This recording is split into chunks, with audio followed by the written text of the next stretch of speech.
오늘 말씀은 우리 사도행전 16장 25절로 34절 말씀인데요. 제목은 이렇게 잡았습니다. 28절에 이런 말씀이 있습니다. 우리가 다 여기 있노라. 이렇게 말씀을 제목을 잡았습니다. 오늘 우리가 읽은 말씀을 보면 25절에 한밤중이라고 하는 단어로 시작하고 있습니다. 한밤중이란 어둠이 짙게 깔린 시간입니다. 어둠이 짙게 깔렸다라고 하는 것은 앞이 전혀 보이지 않는다라고 하는 것입니다. 이 삶에 있어서 가장 힘든 것이라고 한다면 앞이 보이지 않는다라고 하는 것입니다. 미래가 보이지 않는다라고 하는 것입니다. 요즘 코로나로 인하여서 참 여러 가지로 저희 나라뿐만 아니라 온 세계가 걱정 가운데 있습니다. 이 코로나 문제가 언제 끝날까? 내년이면 끝날까? 어느 누구도 자신감 있게 그 문제에 대해서 이야기할 수가 없습니다. 이 한밤중 앞이 보이지 않는다라고 하는 것은 이만큼 우리를 힘들게 하고 어렵게 합니다. 오늘 성경의 말씀은 한밤중이라고 하는 이 단어로 시작하고 있는데 이 한밤중으로 시작하고 있는데 이 한밤중이 어떻게 끝나고 있습니까? 우리가 마지막 부분에 읽은 34절에 보면은 이러한 말씀으로 끝나고 있습니다. 크게 기뻐하니라. 분명히 시작할 때는 한밤중으로 시작하였는데 끝날 때는 크게 기뻐하니라 놀라운 시간으로 끝나고 있습니다. 우리 삶에 한밤중에 있다 할지라도 우리의 삶이 크게 기뻐하니라 이러한 아름다운 시간으로 끝난다라고 한다면 우리가 얼마나 소망 가운데 힘있게 용기 있게 살아갈 수가 있겠습니까? 그렇다면 이 한밤중이라고 하는 시간을 우리가 어떻게 감당해야 하나님께서 준비해 놓으신 크게 기뻐하는 시간을 맞이할 수가 있겠습니까?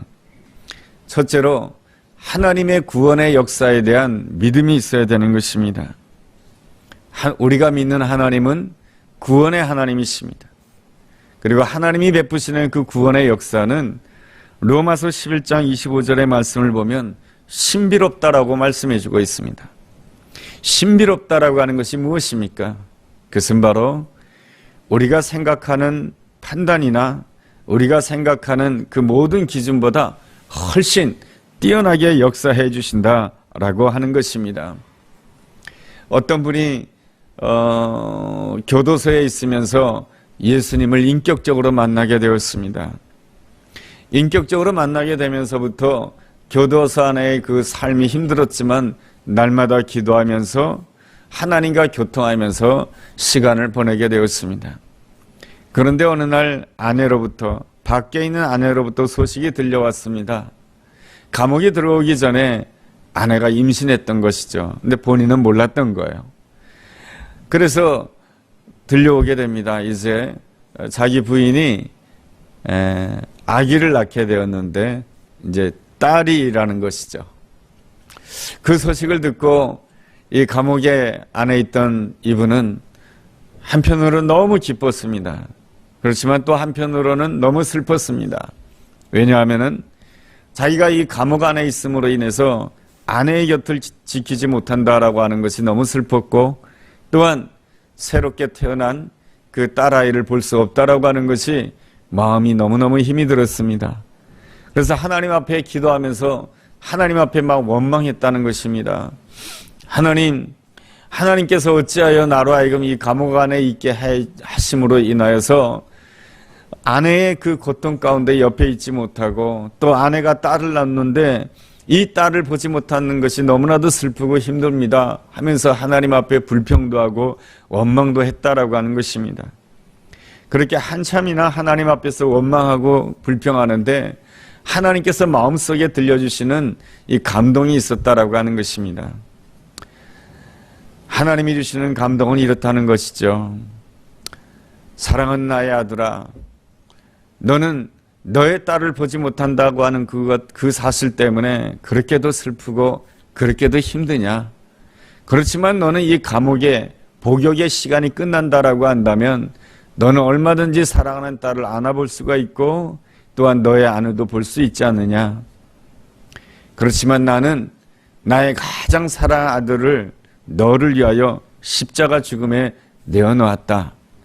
이러한 하나님이 주시는 그 음성, 하나님이 주시는 그 감동을 듣게 되었을 때에 이 감옥 안에 있는 사람은 하나님 앞에 회개했다라고 하는 것입니다. 하나님, 제가 하나님의 그 큰 사랑을 모르고 잠시 잠깐 아내를 볼 수가 없고 잠시 잠깐 딸아이를 볼 수 없다고 하는 것 때문에 불평한 것, 하나님 용서해 주세요. 하나님 감사합니다.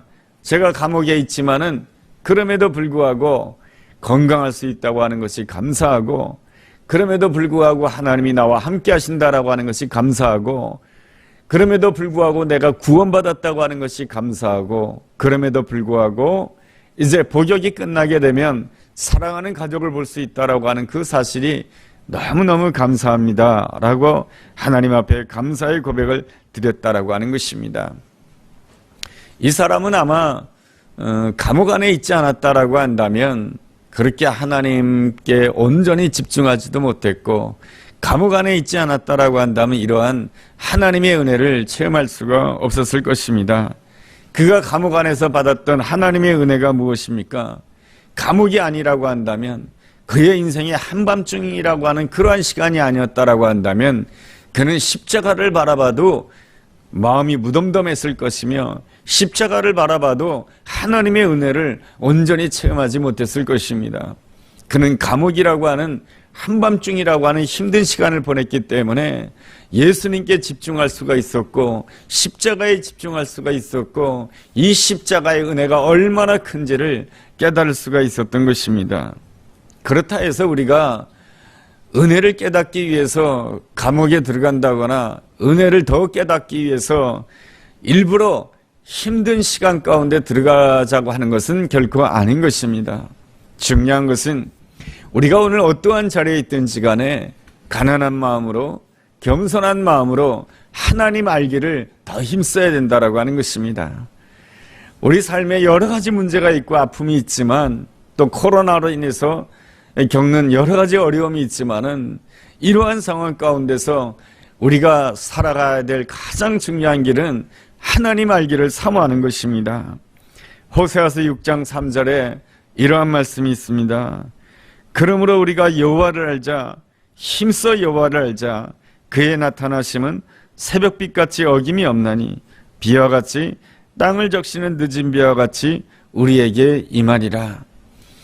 우리가 어떠한 상황 가운데 있든지 간에 하나님 알기를 힘쓴다라고 한다면 하나님께서 우리 삶 가운데 나타나 주신다라고 하는 것입니다. 하나님은 어떻게 나타나 주시냐? 새벽빛같이 나타나 주신다라고 하는 것입니다. 우리의 삶이 오늘 아무리 한밤중이라 할지라도 하나님이 만드신 그 역사를 본다라고 한다면 반드시 새벽이 온다라고 하는 것입니다. 하나님의 때에 새벽이 오고 그 새벽에 하나님이 빛이 나타났듯이 하나님께서 우리 삶 가운데 나타나 주신다라고 하는 것입니다. 하나님이 나타나 주시는 것은 마치 비와 같이, 늦은 비와 같이 우리에게 임해 주신다라고 말씀해 주고 있습니다. 이스라엘 땅에서 늦은 비라고 하는 것은 무엇입니까? 추수하기 이전에 내리는 비를 늦은 비라고 하는 것입니다. 하나님께서는 우리 삶에 놀라운 추수를 위하여서 준비하신다라고 하는 것입니다. 그러므로 우리가 정말로 이 한밤중의 시간을 보낸다 할지라도 그 시간이 기뻐하는 그런 아름다운 시간으로 마무리되기 위해서는 둘째로 하나님 알기를 사모해야 되는 것입니다. 내가 누군가를 안다라고 말할 때가 있습니다. 나는 아내와 함께 살고 있으니 아내를 다 알아. 나는 남편과 함께 살고 있으니 남편을 다 알아. 내가 자녀들을 키웠으니 나는 자녀들을 다 알아. 이렇게 말을 할 수가 있지만은 사실은 우리는 다 모르는 것이죠. 내가 안다라고 하는 그 순간 뭡니까? 내가 모르는 부분에 대해서는 전혀 깜깜이가 되는 것입니다. 우리는 모두를 다 알 수 없습니다. 하나님과의 관계도 마찬가지인 것입니다. 바리새인들과 대제사장은 당대의 율법에 정통한 사람들이었습니다. 예수님 당시에 바리새인들과 율법사 또한 대제사장들은 하나님의 그 율법에 대해서 너무너무 잘 아는 사람들이었습니다. 그래서 그들은 하나님을 다 안다고 생각하였습니다. 그렇지만은 정작 하나님께서 보내신 아들 예수 그리스도를 전혀 몰랐습니다. 예수님께서 이 땅에 이렇게 가난한 자로 오실 것이다라고 하는 것은 전혀 생각 못했습니다. 하나님의 아들이신 예수 그리스도께서 가난한 어부들과 함께 생활한다라고 하는 것은 한 번도 생각해 본 적이 없는 것입니다. 영원하신 하나님의 아들이신 예수 그리스도께서 문둥병자를 고치시고, 병을 고치시는 것은 있지만은 이 가늠하다 현장에 잡힌 여인과도 함께 한다라고 하는 그 사실에 대해서는 전혀 그들은 생각하지 못했습니다. 메시아이신 예수님이 가난한 자의 모습으로 오신다라고 하는 것은 도무지 그들은 받아들일 수도 없었고 또한 그들은 이해할 수도 없었던 것입니다. 나는 다 한다고 했지만은 결국에는 그들은 하나님을 잘 몰랐고 하나님을 모름으로 인해서 하나님께서 보내신 독생자 예수 그리스도를 십자가에 못 박는 아주 큰 잘못을 범하게 됩니다. 그렇다면 우리는 이 내가 다 안다라고 하는 이 마음을 어떻게 해야 됩니까? 끊임없이 내려놔야 되는 것입니다. 하나님에 대해서도 나는 다 알지 못하는 것입니다. 또한 내 옆에 있는 사람에 대해서도 내가 다 아는 것 같지만은 사실은 잘 모르는 거예요. 늘 겸손한 마음으로 내 옆에 있는 사람을 알기를 힘써야 되는 것이며 우리가 겸손한 마음으로 하나님 알기를 힘써야 되는 것입니다. 하나님을 알기 위하여서는 가장 좋은 방법은 하나님께서 내게 주신 그 자리에서 순종하는 것입니다. 하나님께서 나에게 한밤중이라고 하는 그 시간을 주셨다 할지라도 하나님께서는 나에게 한밤중이라고 하는 시간을 주실 때는 아무 계획 없이 주시는 것이 아닙니다. 뭔가 계획이 있고 뭔가 뜻이 있기 때문에 나에게 한밤중이라고 하는 시간을 주시는 것입니다. 그렇다라고 한다면 그 한밤중이라고 하는 시간 동안에 우리가 해야 될 일이 무엇입니까? 하나님, 이 한밤중이라고 하는 시간을 왜 주신 것입니까? 여기에도 하나님의 깊은 뜻이 있는 줄로 믿습니다. 이 한밤중이라고 하는 시간을 빨리 벗어나고 싶지만은 내가 더 원하는 것은 이 한밤중이라고 하는 시간을 통해서 하나님을 더 알기를 원합니다. 이것이 바로 우리가 기도드려야 될 아름다운 기도 제목입니다. 오늘 본문에 나와 있는 바울과 실라가 그랬습니다. 바울은 감옥 안에 갇혀 있었습니다. 감옥 안에 갇혀 있었으니 그가 기도할 때 이러한 기도를 드릴 수 있었을 것입니다. 하나님, 하루속히 이 감옥에서 벗어나게 해주세요. 내가 하나님을 위해서 일하지 않았습니까? 그런데 내 삶이 왜 한밤중입니까? 빨리 나로 하여금 이 감옥에서 벗어나게 하시고 빨리 나의 미래를 밝게 해주세요 라고 하나님 앞에 기도할 수가 있었겠으나 바울과 실라는 그렇게 기도하지 않았습니다. 하나님께서 이 한밤중이라고 하는 시간을 허락하신 데에는 분명히 하나님의 뜻이 있습니다. 하나님이 이 시간 동안에 내가 온전히 순종하기를 원하오니 이 시간을 통해서 하나님을 더 깊이 알기를 원하며 하나님이 나타나기를 원합니다. 그렇게 기도하였던 것입니다. 그러기에 우리가 성경을 읽어본다라고 한다면 26절에 보니까 큰 지진이 나고 그리고 옥문이 열리고 모든 사람의 매인 것이 벗어지게 되는 놀라운 역사가 일어났습니다. 그럼에도 불구하고 바울과 실라는 그 자리를 떠나지 않았습니다. 만약에 바울과 실라가 옥문이 열리자마자 그 자리를 떠났다라고 한다면 그 감옥을 갇히던 그 감옥을 지키고 있었던 그 간수가 바울을 대신해서 형을 살아야 되고 어쩌면 그 간수는 벌로 그가 죽임을 당할지도 모르는 것입니다. 당시 사회는 그렇습니다. 간수가 죄수를 놓치게 된다라고 한다면 죄수가 받아야 될 형벌을 그 간수가 받게 되어 있었던 것입니다. 그러므로 바울과 실라가 도망을 쳤다라고 한다면 빌립보 간수 집안에 일어날 수 있었던 하나님께서 예비해 놓으신 아름다운 일이 일어날 수가 없었을 것입니다. 바울과 실라는 그 자리를 떠나지 않았습니다. 여기에도 하나님의 뜻이 있습니다. 그 자리에 남아있고 이 속에서 하나님의 계획과 하나님의 뜻을 알기를 원합니다. 사모하였기에 어떠한 역사가 일어나게 됩니까? 이 빌립보는 바로 유럽 교회의 첫 관문인 것입니다. 이 빌립보 간수가 바울과 실라가 도망가지 않음으로 인해서 이 빌립보 간수가 회개하고 온 가족이 세례를 받음으로 인해서 유럽의 첫 번째 교회가 된 것입니다. 빌립보 교회가 말이죠. 이 놀라운 역사적인 사실 아니겠습니까? 하나님께서는 유럽의 교회를 통하여서 아시아, 아프리카, 아메리카 전 세계에 복음을 증거하게 되는데 그 유럽 교회의 첫 관문이 되는 빌립보 교회가 어떠한 일을 통해서 일어난 것이, 어떠한 일을 통해서 세워진 것입니까? 바로 바울과 실라가 그 한밤중에 있음에도 불구하고 그 한밤중이라고 하는 그 힘들고 어려운 시간에 의지적으로 순종한 것이죠. 여기에도 하나님의 뜻이 있습니다. 이 자리를 떠나지 아니하고 이 자리에서 하나님이 나타나기를 원합니다. 그 마음을 가지고 의지적으로 그 자리에 순종하였기 때문에 빌립보 교회가 세워지게 되는 것이고, 그리고 유럽 교회의 첫 관문이 열려지게 되는 놀라운 역사가 일어난 것입니다. 하나님의, 우리에게는 모두가 다 하나님이 허락하시는 놀라운 뜻과 계획이 있습니다. 그렇지만은 하나님의 그 놀라운 뜻과 하나님의 그 놀라운 계획은 저절로 이루어지는 것이 아닙니다. 하나님 앞에 철저하게 내 자신이 순종할 때에 이루어지는 것입니다. 고린도전서 13장 7절에 있는 말씀처럼 하나님이 내게 주신 자리에서 모든 것을 믿고 모든 것을 바라고 모든 것을 견딜 때에 주어지는 것입니다.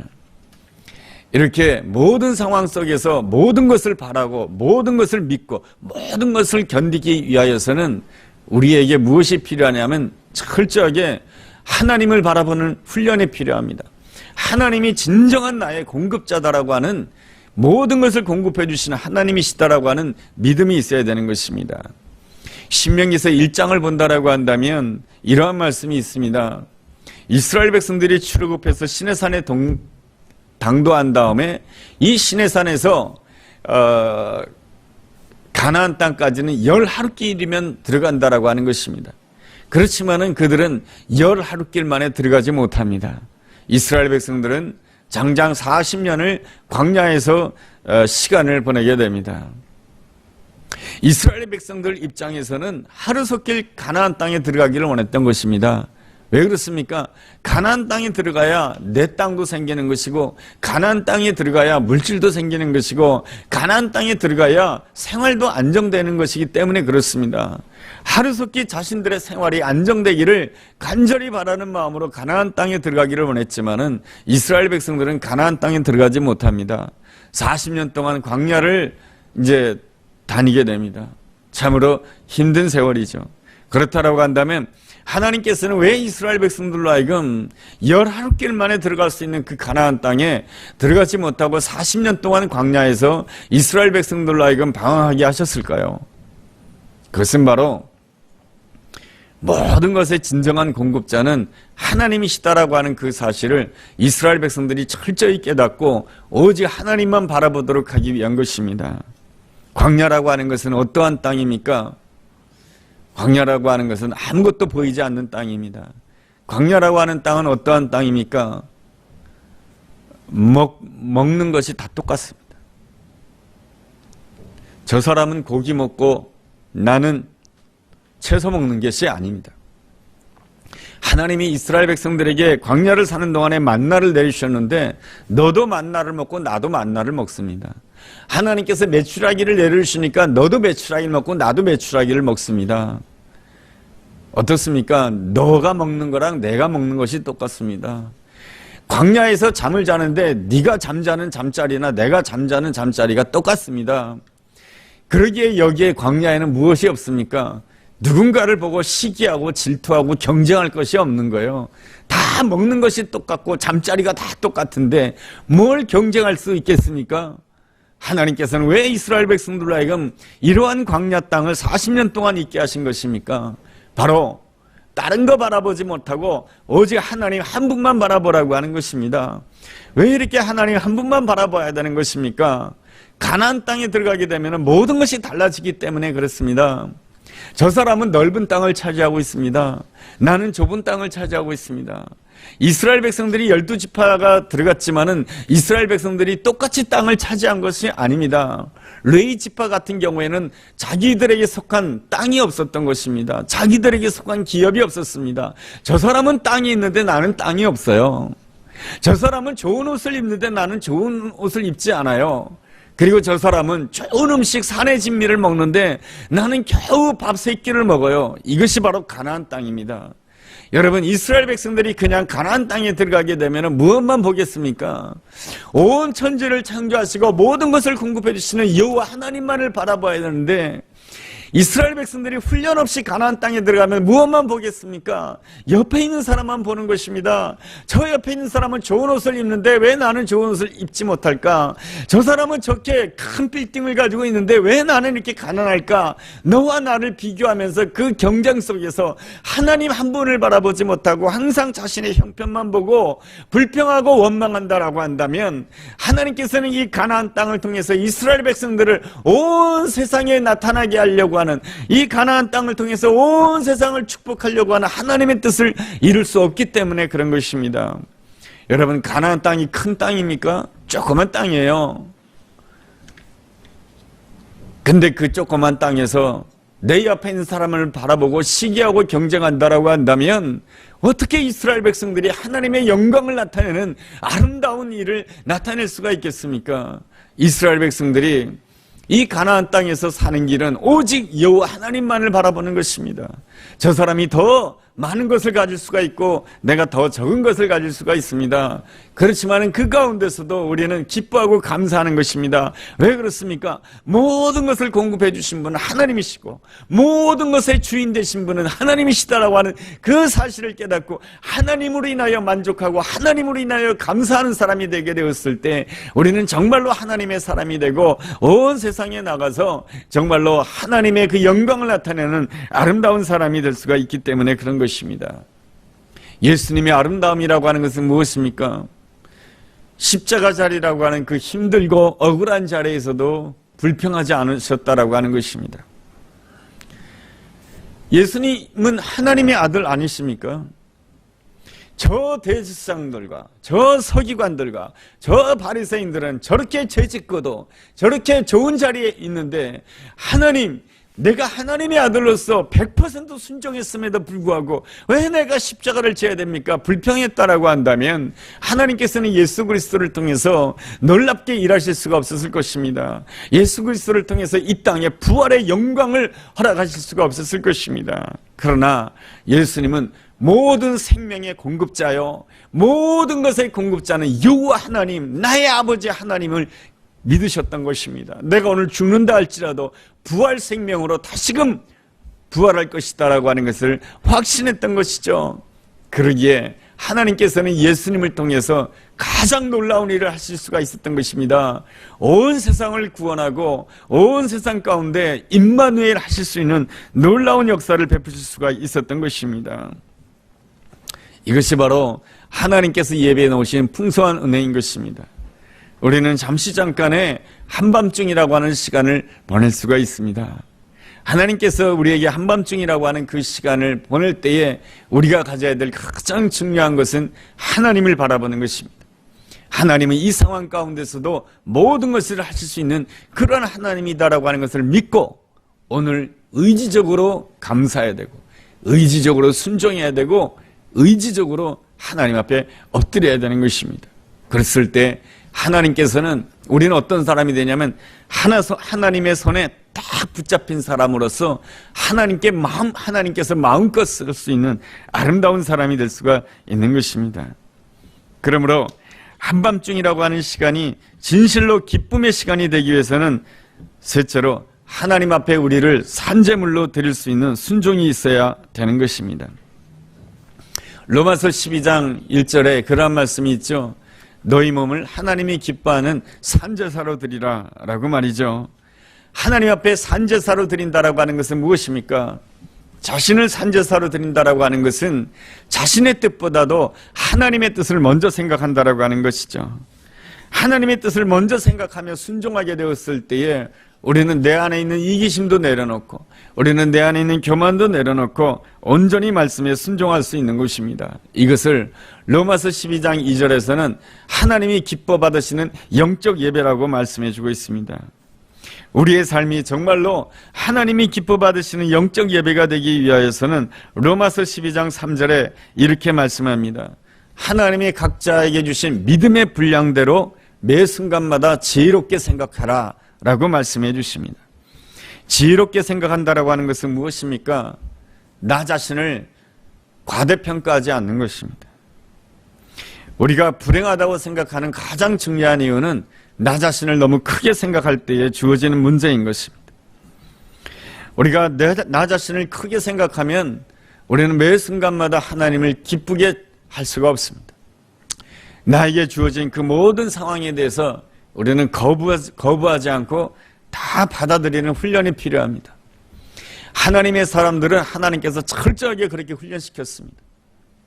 요셉 같은 경우에 부잣집에서 태어났습니다. 좋은 옷을 입으며 성장했습니다. 그렇지만은 그는 애굽 땅에 노예 생활하게 됩니다. 심지어 그는 애굽 땅에서 감옥 생활하게 됩니다. 그는 과거를 늘 생각하면서 내가 과거에 이렇게 좋은 음식을 먹었는데, 내가 과거에 이렇게 좋은 집에서 살았는데, 내가 과거에 이렇게 좋은 옷을 입으며 살았는데, 그 생각을 늘 했다라고 한다면, 과거에 내가 이랬는데 그러한 생각 때문에 자기를 크게 생각했다라고 한다면 요셉은 그 애굽의 노예 생활을 절대로 받아들이지 못했을 것입니다. 그리고 감옥 생활도 받아들이지 못했을 것입니다. 그러나 성경이 우리에게 보여주는 말씀은 무엇입니까? 요셉은 자신의 노예 생활도 거부하지 않았습니다. 자신에게 주어진 감옥 생활도 거부하지 않았습니다. 그 생활이 힘들고 어려웠지만은 여기에도 하나님의 뜻이 있음을 믿고 의지적으로 모든 것을 받아들였습니다. 그 힘든 생활이었지만 의지적으로 기도하였습니다. 의지적으로 순종하였습니다. 의지적으로 하나님 앞에 자기 자신을 산제물로 드리려고 하였습니다. 그랬을 때 하나님의 때가 되었을 때 놀라운 부활의 역사가 일어나게 됩니다. 자신들에게 고통을 주었던 형제들에게 오히려 선의를 베풀고 애굽의 총리로서 이스라엘을 구원하게 되는 놀라운 부활의 역사를 경험하게 됩니다. 그가 어린 시절에 꿈꾸었던 것들이 다 이루어지는 놀라운 역사가 일어난 것이죠. 한밤중에 시간을 보낸다라고 하는 것은 누구에게나 다 어려운 일인 것입니다. 그렇지만 오늘 말씀은 우리에게 소망의 말씀을 주십니다. 우리의 시작이 한밤중이라 할지라도, 우리의 과정이 한밤중이라 할지라도 우리의 마침은 크게 기뻐하니라 라고 하는 놀라운 시간으로, 하나님의 영광이 나타나는 시간으로 하나님께서는 얼마든지 인도해 주실 수 있다라고 하는 것입니다. 그러기 위해서는 하나님께서 우리에게 주신 그 자리에 대해서 거부하는 마음이 없어야 되는 것입니다. 하나님이 주신 이 자리, 하나님의 뜻과 계획이 있어서 이 자리에 허락해 주셨습니다. 하나님께서는 예수 그리스도께 그 십자가의 자리를 허락해 주셨는데 하나님께서 나에게 이러한 한밤중이라고 하는 시간을 허락하지 않으시겠습니까? 하나님, 내가 이것을 거부하지 않고 다 받아들이고 순종하겠습니다. 그리고 이 자리에서 내가 의지적으로 기도할 것이며 의지적으로 감사할 것이며 의지적으로 주님 앞에 순종하겠습니다. 그 말씀이 바로 오늘 성경에 나와 있는 28절 하반절에 있는 말씀처럼 우리가 다 여기 있노라 라는 말씀인 것입니다. 우리가 다 여기 있노라 라고 하는 것은 바울과 실라가 빌립보 감옥의 간수에게 하는 말입니다. 그러나 우리가 다 여기 있노라 라고 하는 것은 바울과 실라가 그 간수에게만 하는 말이 아닌 것입니다. 주님을 향해서 하는 말입니다. 주님, 우리가 여기에 다 있습니다. 주님께서 허락한 이 한밤중이라고 하는 시간이었지만은 주님, 우리가 여기에 다 있습니다. 주님, 우리가 여기에서 기도하는 가운데 있습니다. 하나님, 주님, 우리가 여기에서 순종하는 가운데 있습니다. 하나님, 우리가 여기에서 감사하는 시간을 보내고 있습니다. 제가 지금 의지적으로 기도하고 있습니다. 의지적으로 감사하고 있습니다. 의지적으로 기뻐하고 있습니다. 우리가 다 여기 있습니다 하게 되었을 때 어떠한 역사가 일어나게 됩니까? 빌립보 간수가 회개하고 돌아오게 되고, 그리고 빌립보 그 마을 그 지역에 있는 사람들이 사도 바울과 실라를 다 풀어주게 되는 아름다운 역사가 일어나게 됩니다. 이것이 바로 부활의 영광인 것이죠. 우리가 어떤 상황 가운데 있든지 간에 주님 앞에서 이렇게 고백할 수 있어야 됩니다. 주님, 우리가 여기에 있습니다. 내가 힘든 시간 가운데 있지만 주님, 내가 여기 기도의 자리에 있습니다. 주님, 내가 여기에 순종하는 자리에 있습니다. 주님, 내가 여기에 하나님의 뜻만을 바라보는 자리에 있습니다.